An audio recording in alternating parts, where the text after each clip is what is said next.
esse é o início de uma jornada do React Native com a realidade virtual, então vale a pena ficar de olho. E o time do Facebook também reforçou que vai utilizar a mesma estratégia de validação que já faz com o React Native. Ou seja, primeiro, ela vai validar a tecnologia na escala do Facebook antes de compartilhar qualquer coisa publicamente, para ter a confiança, saca, de que a tecnologia está pronta para então entrar em produção, para ela estar confiável para ser compartilhada com a comunidade.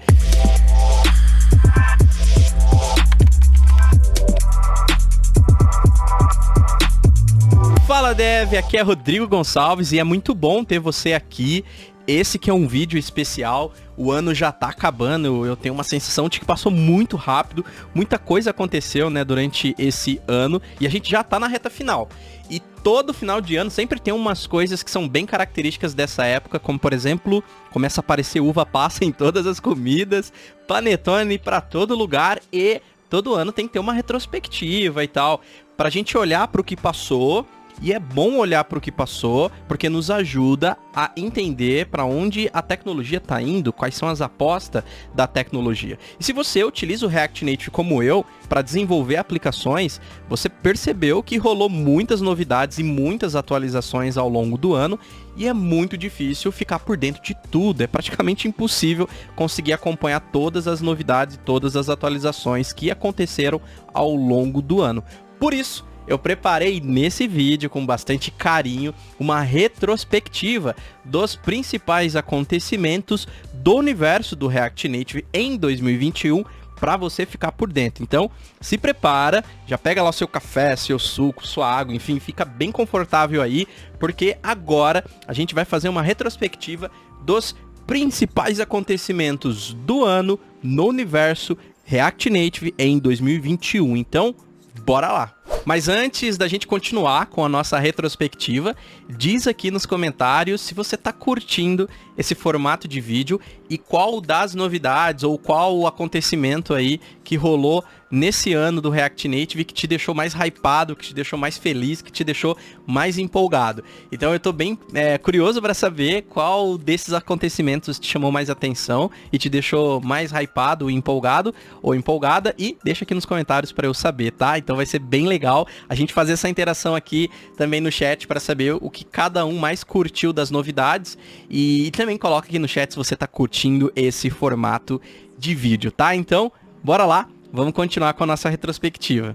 E o nosso primeiro assunto é sobre acessibilidade. Esse que é um tema que foi sempre pedido pela comunidade, né? Um suporte, um olhar mais atento para isso. E logo no começo do ano, o time do React Native reafirmou o compromisso com o GAD, que fomenta as comunidades de design e desenvolvimento para que a indústria de tecnologia global desenvolva aplicações com usabilidade, para que as aplicações elas sejam cada vez mais inclusivas. Hoje, as APIs do React Native elas até fornecem suporte para acessibilidade, mas fato é que ainda há muitos componentes que não utilizam totalmente as APIs de acessibilidade, por conta de alguns recursos específicos de cada plataforma. Mas, de qualquer maneira, é muito bom saber que o React Native já está olhando para isso e que, inclusive, já está avançando para trazer suporte melhor e um suporte muito bom para a parte de acessibilidade também, para a gente desenvolver aplicações inclusivas também. Inclusive, você pode acompanhar o board com o andamento dessas implementações no GitHub oficial do React Native. E com certeza o assunto mais comentado do ano no universo do React Native foi sobre o Fabric. O time do Facebook anunciou que todas as telas do seu app agora já utilizam o Fabric e são mais de 1K de interfaces que agora utilizam o novo renderizador. O Fabric ele traz novos recursos para melhorar ainda mais a curva de desempenho do React Native. O que fez também desse assunto ser bastante comentado pela comunidade de React Native é que a nova arquitetura ela inclui a tão esperada renderização síncrona, permitindo que a aplicação responda rapidamente a eventos de alta prioridade, como por exemplo um gesto de toque, além de fazer o uso de ciclos ociosos de CPU para renderizar os recursos antes deles serem exibidos em tela. E com isso, diminui a velocidade das interações do usuário, deixando muito mais rápido e performático. Então, a nova arquitetura ela é composta pelo JSI, pelo Turbo Modules e pelo CodeGen. O Turbo Modules ele traz o recurso de Lazy Component, que carrega os componentes somente quando o aplicativo precisa deles. O objetivo é otimizar ainda mais o carregamento das aplicações. Já o CodeGen, ele é uma ferramenta para automatizar a compatibilidade entre o lado do JavaScript e o lado nativo da aplicação. Ele é quem gera as interfaces necessárias para que o Turbo Modules e o Fabric, para eles evitarem a verificação de tipos em tempo de execução, e isso faz com que o desempenho também fique melhor. O JSI é o JavaScript Interface, que conecta JavaScript com a interface nativa e expõe essa API de chamadas síncronas entre JavaScript e o lado nativo. Até então, todas as chamadas são assíncronas. Por exemplo, na arquitetura atual, basicamente a gente tem 3 camadas. A UI Manager, que é responsável pela renderização da interface nativa, a camada JS, onde executamos toda a lógica da nossa aplicação, e a Shadow Tree, que basicamente possui a árvore de reconciliação e observa as mudanças da interface do usuário. E a comunicação entre essas camadas acontece pela serialização de JSON pela Bridge. E graças ao JSI, não vai ser mais necessário serializar JSON pela Bridge. Inclusive, o JSI ele já é usado por algumas bibliotecas, como por exemplo, o Reanimated V2 já usa o JSI e cria animações e interações fluidas executando na thread de interface do usuário. Então, resumindo, essa nova arquitetura ela habilita a renderização síncrona e o JSI permite que o código JavaScript esteja ciente do código nativo. Essa estrutura aprimora ainda mais o desempenho das aplicações. Inclusive, os componentes do novo sistema de gerenciamento de layout, eles foram escritos em C++, para expandir a reutilização de código em diferentes plataformas, seja no Android, seja na iOS, e prepara o solo para continuar expandindo em outras plataformas. Embora todos os recursos dessa nova arquitetura não tenham uma data de liberação oficial, ela já vem sendo testada em produção em grande escala pelo Facebook. E merece estar aqui nessa retrospectiva com certeza, porque foi um dos assuntos do ano que foram mais comentados no universo do React Native. Então, logo logo ela tá nas nossas mãos. E já que a gente tocou no assunto do React Native expandir para outras plataformas, vamos então partir para um outro tópico que foi bastante comentado nesse ano, tá? Que foi sobre a visão de expansão do React Native para Windows, para macOS e para VR, né, realidade virtual. Então esse foi um assunto também bem comentado pelo time, que foi anunciado, né, pelo time do React Native, bem fomentado e comentado pela comunidade, né, em parceria com a Microsoft. O React Native foi utilizado no desenvolvimento do Messenger para Windows e para macOS. E ele apresentou ótimos resultados, tanto de desempenho quanto de utilização de interface nativa. Então a galera ficou bem contente com o React Native sendo utilizado em experiências desktop. Inclusive, já está disponível o React Native para Windows, que permite criar aplicativos para todos os dispositivos com suporte ao Windows 10, incluindo PC, tablet e Xbox. Uma outra biblioteca que vale a pena ficar de olho, ela está em alpha, mas vale aí colocar no teu radar, é a Fluent UI React Native. Essa biblioteca, ela tem componentes JavaScript e lá na documentação do Fluent Design System você até encontra uma seção que menciona os aplicativos que utilizaram essa biblioteca para então construir experiências desktops nativas utilizando React Native para o Office, como por exemplo o Word e Excel. Além do universo desktop, o React Native também já anunciou que está se posicionando em aplicações de realidade virtual. Inclusive, já tem uma parceria com o Facebook Reality Labs, né? O laboratório aí de realidade virtual do Facebook. Já tem feito experiências de realidade virtual com o projeto Oculus. O projeto Oculus ele já utiliza o React Native para experiências na Store, né? Assim como a gente tem lojas para tanto para Android quanto para iOS. O Oculus também tem uma store para você baixar aplicativos para VR. Então, o React Native e o Oculus, eles estão fazendo parceria para trazer novas experiências para VR, trabalhando em otimizações e melhorias de VR para celular e de celular para VR, incluindo a expansão do React Native para oferecer suporte para os requisitos exclusivos da VR, porque o universo de VR, ele tem as suas particularidades, que envolve tipos, né, experiência de entrada, controladores, parte de otimização de uso de memória. Então, esse é o início de uma jornada do React Native com a realidade virtual, então vale a pena ficar de olho. E o time do Facebook também reforçou que vai utilizar a mesma estratégia de validação que já faz com o React Native. Ou seja, primeiro, ela vai validar a tecnologia na escala do Facebook antes de compartilhar qualquer coisa publicamente, para ter a confiança, saca, de que a tecnologia está pronta para então entrar em produção, para ela estar confiável para ser compartilhada com a comunidade. Eu acho muito legal esse cuidado, porque faz a gente apostar na tecnologia de uma forma muito mais segura, sabendo que ela foi utilizada numa escala interessante, em grande escala, e sabendo que ela teve todos os cuidados de validação antes de chegar para a comunidade. Então eu gosto muito desse cuidado, e esse cuidado me transparece bastante maturidade dos projetos aí que React Native, e eu fico bem empolgado pelo que vem pela frente. Então vale a pena ficar de olho, porque React Native também está se posicionando no universo de realidade virtual. Então esse foi um outro assunto que foi bem comentado também durante o ano no universo do React Native. E o próximo tópico da nossa retrospectiva é o React Navigation, que nesse ano ganhou uma nova versão, a V6, que basicamente é a mesma API da versão 5, mas claro, tem algumas novidades, rolou alguns refactors para deixar a semântica ali do código melhor. Eu gostei particularmente ali da organização, achei que ficou bem organizado. E também rolou uma separação de pacotes e atualizações nas dependências de instalação.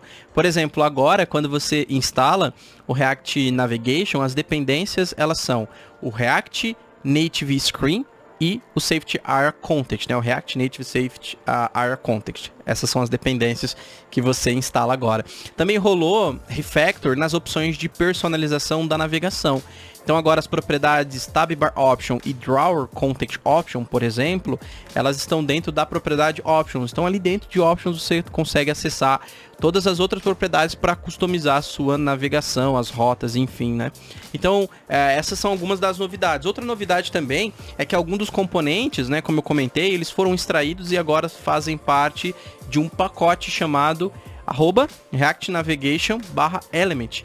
E pode ser útil se você quiser reutilizar alguns dos componentes do React Navigation em outros lugares da sua aplicação. Por exemplo, o componente header. Ele pode ser exportado por essa nova biblioteca de elementos e aí você pode usar em outros lugares específicos aí, de acordo com aquilo que for interessante para a tua aplicação.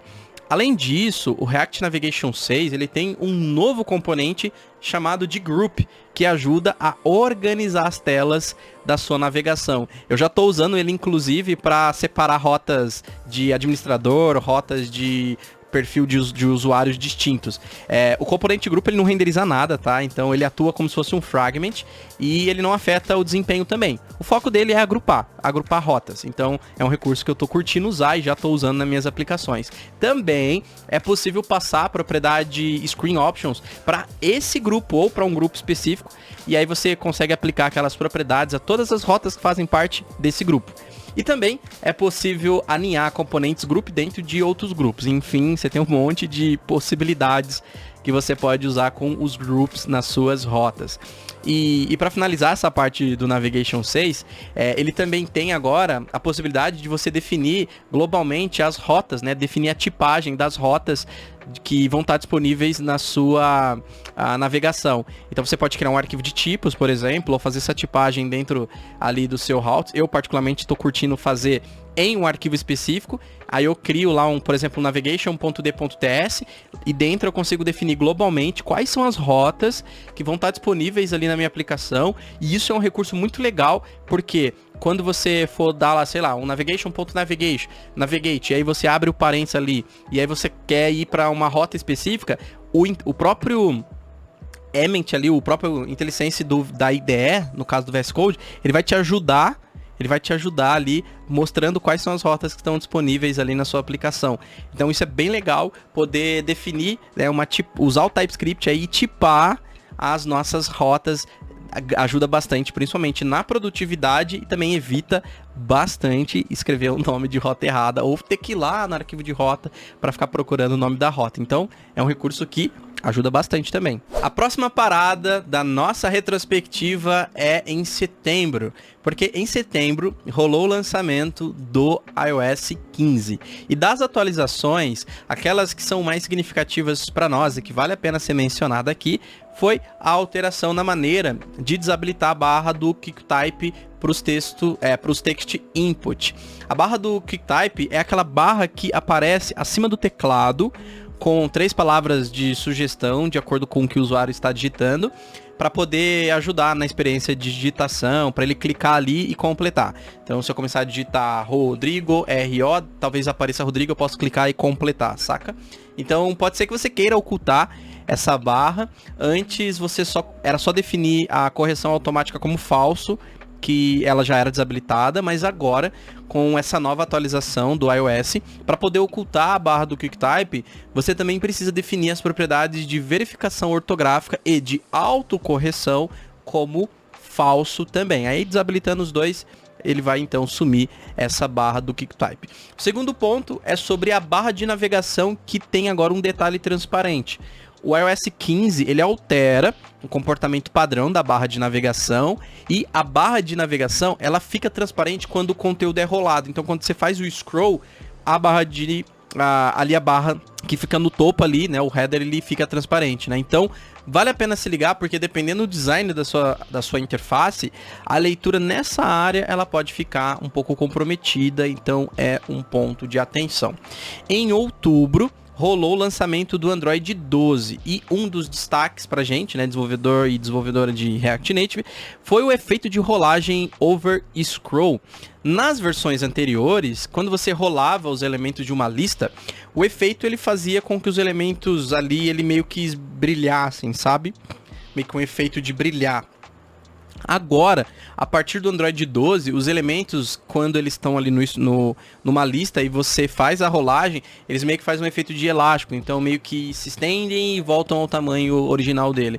Então você pode desativar esse efeito definindo a propriedade Over Scroll Mode próprio para Never, né? Então, caso você não curta e queira desativar, é possível. E outro destaque na atualização do Android 12 é que, para permitir que os usuários do seu aplicativo, eles forneçam acesso ao local aproximado. Agora, lá nas permissões, você precisa colocar um Access Find Location. Então, fica a dica para a localização aproximada. Outro assunto que teve bastante destaque ao longo do ano e que merece estar aqui nessa retrospectiva de React Native, tem que estar nessa retrospectiva, é sobre o Hermes, que foi ganhando alguns updates aí ao longo do ano.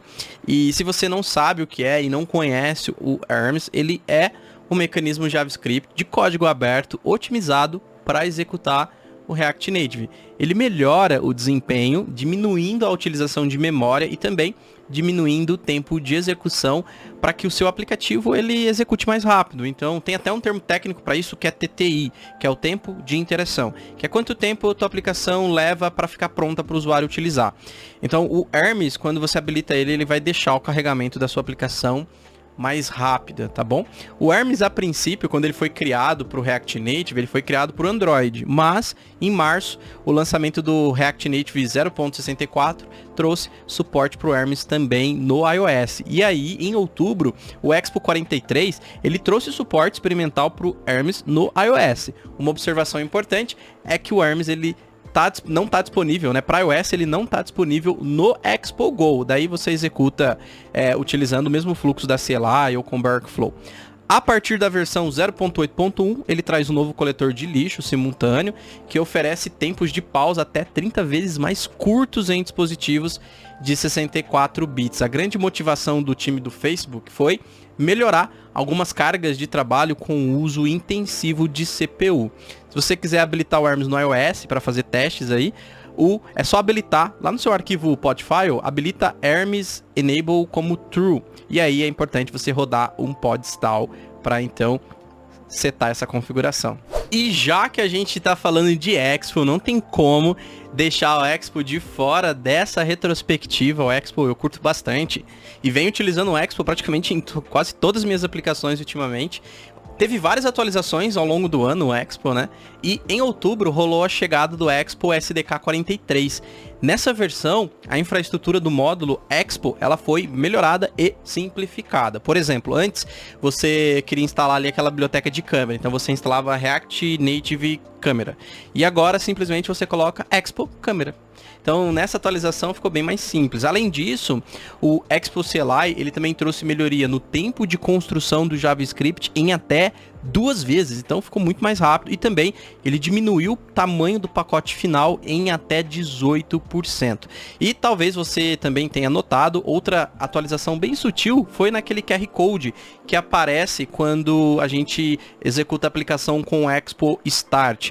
De acordo com o time, ele foi reduzido quase que 2 vezes ali da metade, então ele agora tá mais sutil, ele tá menorzinho, antes ele era bem grandão e ocupava bastante espaço ali na lateral. Outra atualização que rolou também, que não foi uma atualização que agradou todo mundo, mas foi que na nova CLI, quando você escolhe um projeto Berkflow, ali você tem ali a opção de Manager e o projeto com Berkflow, né? Não tem mais um Berkflow já com TypeScript configurado. Antes tinha, né? Então antes tinha a opção de você criar um projeto Berkflow com TypeScript. Agora não. Agora você cria um projeto com o Expo ali usando a CLI, seleciona o Berkflow, ele vai trazer o projeto com o JavaScript somente. Mas é bem fácil de você colocar o TypeScript no projeto Berkflow, que é simplesmente você cria um test config ali na raiz do projeto, não precisa colocar nada dentro dele, só cria mesmo o arquivo, e aí você executa a aplicação com o Expo Start, ele vai identificar que tem um test config ali na sua aplicação vazio, e aí ele vai te perguntar ali no próprio terminal se você quer que ele configure para você o TypeScript. E ele vai cuidar de tudo. Daí ele vai configurar o TypeScript para você, vai colocar as dependências que precisa ali do TypeScript para tua aplicação usufruir dos recursos ali de tipagem. E se você voltar nesse arquivo ts config, você até vai ver que vai ter conteúdo lá. E aí você pode, claro, acrescentar as suas configurações e personalizar o teu test config conforme você preferir. Mas teve essa atualização também, que agora você precisa fazer a configuração do TypeScript, que é bem simples, né? Em projeto Berkflow. Agora, no Manager, você continua tendo a opção lá de já criar um projeto com o TypeScript configurado. Então, essa foi também uma outra atualização que rolou do Expo nesse ano. E ainda, falando de Expo, nesse ano, o time demonstrou que continua avançando e aumentando cada vez mais o suporte para um monte de bibliotecas que a comunidade curte, vai lá e pede. Inclusive, fica aqui a dica do Expo Kenny. Lá você vai encontrar um roadmap das features que estão planejadas, aquelas que estão em desenvolvimento, inclusive aquelas que já foram desenvolvidas, implementadas e estão disponíveis para você usar nos seus projetos Expos. São pedidos da comunidade que são atendidos pela equipe do Expo. Eu acho isso incrível, o fato deles escutar e olhar para aquilo que a comunidade pede. Outro grande destaque do ano foi com certeza o Expo Application Service, que é o serviço de aplicativo aí para o Expo, também conhecido de EAS, né? Que é a próxima geração de publicação de apps projetado para funcionar em qualquer projeto React Native, independente se você está usando ou não o Expo Manager. Ele traz muito dos recursos que o Expo Build já traz, mas agora a gente tem, por exemplo, o EAS Build e o Submit. Esse serviço do Expo, ele distribui de uma maneira super fácil as aplicações, deixando o Expo lidar para você automaticamente com aquelas coisas que geralmente é um pouco mais chata na hora da publicação da aplicação, que são as credenciais de assinatura, por exemplo, e aí você pode deixar o Expo cuidar disso para você, claro, se você quiser. Também ele faz o envio do app para as lojas, ele tem suporte de atualização over the air. Os primeiros serviços, inclusive, eles já estão disponíveis pelo Expo Application Service, mas ainda tem algumas limitações. Por exemplo, o suporte para Expo Manager está disponível a partir da SDK 41. Então vale a pena dar uma olhada nisso. Outra limitação é que se a sua compilação ela demorar mais de 60 minutos para ser executada, então ela vai ser cancelada. Esse limite ele provavelmente vai mudar com certeza aí no futuro e vai ser possível aumentar esse tempo se necessário. Outra dica que eu quero dar para você é que esse serviço ele tem uma newsletter, então você pode se inscrever gratuitamente para poder acompanhar as atualizações, as liberações de novas funcionalidades desse serviço. Mas vale ficar de olho porque ela está avançando muito rápido e está liberando novas funcionalidades e expandindo também capacidade de uma forma muito rápida. Vale a pena dar uma olhada nesse serviço do Expo de publicação de apps, porque com certeza vai fazer bastante barulho ainda e vai deixar as coisas muito mais simples do que já são. E para fechar com chave de ouro essa retrospectiva, vamos falar agora do Repack, que foi bastante comentado ao longo do ano, porque ele é um empacotador baseado em Webpack para o React Native. O Repack ele usa o Webpack e o sistema de plugins do React Native CLI para permitir que você faça agrupamento da sua aplicação usando o Webpack e também você consegue alternar de uma forma bem fácil para o Metro.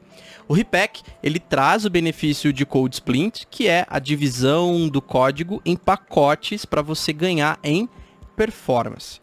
Graças à funcionalidade de carregamento sob demanda, que é super interessante também, traz muito benefício de carregamento para a aplicação, porque ela faz o carregamento só das partes necessárias do código e ela adia a carga de outras enquanto melhora o desempenho de inicialização.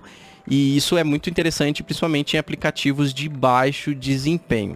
Resumindo, ela fornece uma melhor experiência do usuário porque ela melhora o desempenho de inicialização da sua aplicação com essa estratégia de carregar somente aquilo que é necessário para aquele momento, sob demanda. Então é isso. Essa é a retrospectiva do React Native de 2021 e eu espero que você tenha curtido esse compilado dos destaques do ano, mas se você sentiu falta de algum assunto que eu não mencionei nesse vídeo de retrospectiva, então deixa aqui nos comentários para a gente continuar esse papo aqui nos comentários do vídeo. Eu também fiquei muito feliz de poder fazer esse tipo de conteúdo e espero que você tenha curtido. E se você curtiu, curta e compartilhe esse vídeo com mais devs e também se inscreva no canal da Rocket City para você ficar por dentro de todas as novidades e também dos próximos vídeos. Combinado? Então eu vou ficando por aqui. Um forte abraço para você e até a próxima. Valeu!